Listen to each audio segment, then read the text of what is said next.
पौधा मेरे सिर ते आ मामला देख लो सारे है कोई पत्थर आउंडिया ये किन्ने खादा बकरियां ने खादा जे यार बकरियां खांदियां ते आ पत्ते जिन्ने भी ने ये सारे आ डंडलियां बकरियां दंदियां वड़दियां हन आ डंडलियां इन्हें ग्रीनरी सारी खाछड़ी है किहड़ी चीज़ ने खादी है बकरियां ने इन्होंने नहीं खादा ये जरा खट्टा मीठा हो रहा इंज है ना ਇਹਦਾ ਮਾਮਲਾ ਕਰਨ ਵਾਸਤੇ ਨਜ਼ਰ ਨੂੰ ਤੇਜ਼ ਰੱਖਣਾ ਪਏਗਾ ਦਿਮਾਗ ਨੂੰ ਕੰਫਰਟੇਬਲ ਰੱਖਣਾ ਪਏਗਾ ਤੇ ਫਿਰ ਪੌਦੇ ਦਾ ਧਿਆਨ ਰਹੇਗਾ ਐਸਾ ਨਹੀਂ ਕਿ ਪੌਦਾ ਲਾ ਕੇ ਛੱਡ ਛੱਡਣਾ ਤੇ ਸਲਾਮ ਅਲੈਕੁਮ ਨਾ ਨਾ ਨਾ ਜ਼ੁਲਮ ਨਹੀਂ ਕਰਨਾ आओ फिर बखा ला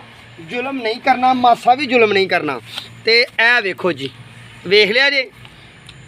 ए वेख लिया सौदा तो हाँ ये मैनू हिलान लगा हिल जा हिल जा हिल जा ए सिस्टम वेख रहे हो ए सिस्टम नज़र आ गया है भाईया हथ लाने दिल नहीं करता एडा वड्डा वा जानवर ए किड्डा वड्डा जानवर है इन्हें ये पत्ते सारे ही खाधे ने ठीक है जी तो यह एक जानवर नहीं जानवरों की भरमार लगी हुई है ठीक है तो वेखण वाला बंदा समझदा पता नहीं की तो यह वेख लो इन्नी मिंगन जी थले एडी एडियां वड्डियां मिंगना करदा इस प्लांट का बेहतरीन हल तो बेहतरीन इलाज ये है कि ये हुण हो गए बड़े बड़े मोटे इन्हां वास्ते बड़ा ही ताकतवर जहर चाहिए